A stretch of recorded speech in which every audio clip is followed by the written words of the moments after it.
में एक फल होता है जिसका नाम काफल है। और इस फल के बारे में सिर्फ उत्तराखंड के लोग ही जानते हैं, क्योंकि ये फल मार्केट में कहीं भी नहीं मिलता। ये फल गर्मियों में जंगल में अपने आप उगता है।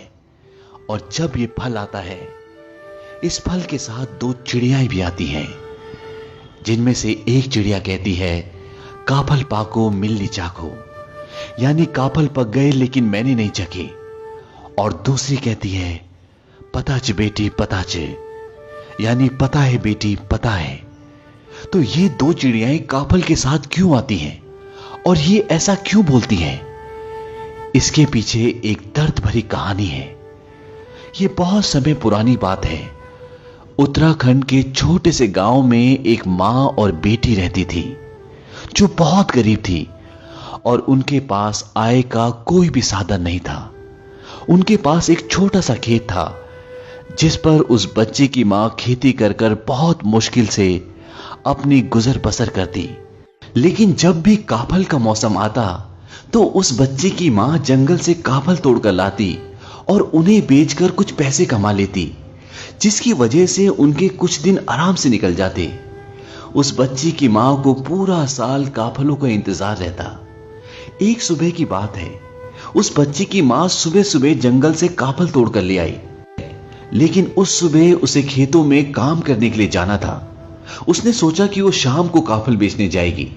उसने अपनी बेटी से कहा कि मैं खेतों पर काम करने के लिए जा रही हूं और जब मैं वापस आऊंगी तब मैं अपने हाथों से तुम्हें काफल दूंगी, उससे पहले तुम काफल मत खाना।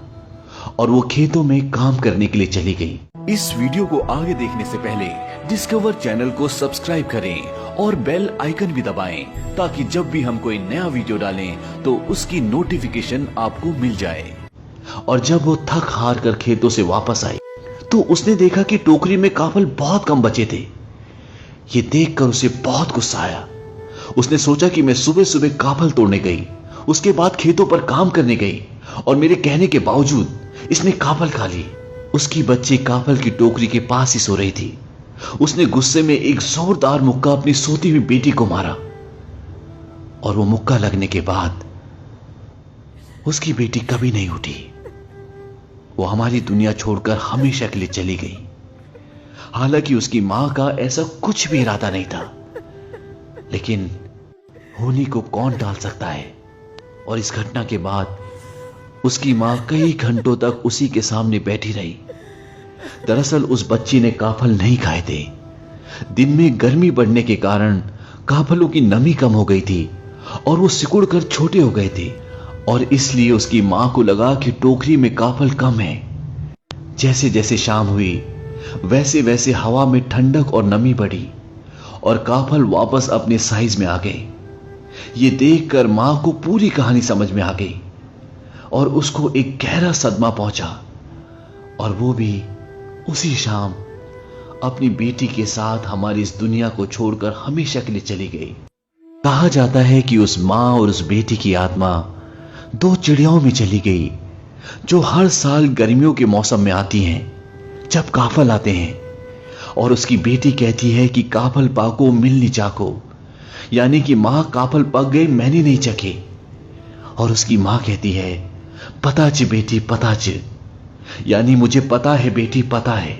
तो काफल जैसे स्वादिष्ट फल के पीछे ये एक दर्द भरी कहानी थी, जो उत्तराखंड में बहुत प्रचलित है। तो चलिए अब इस कहानी के बाद मैं आपको काफल के बारे में कुछ और जानकारी देता हूं। काफल खाने में स्वादिष्ट तो होता ही है, इसके साथ साथ ये शुगर के पेशेंट्स के लिए एक रामबाण का भी काम करता है। काफल से शरीर में ऑक्सीडेटिव तनाव कम होता है और दिल सहित कैंसर एवं स्ट्रोक के होने की संभावना भी कम हो जाती है। और काफल की एक और खास बात है, काफल को सिर्फ उत्तराखंड के लोग ही खा सकते हैं, क्योंकि इसे तोड़ने के बाद कुछ ही घंटों के अंदर खाना होता है, नहीं तो काफल खराब हो जाता है। तो अगर आप भी इस खूबसूरत फल को खाना चाहते हैं तो इस बार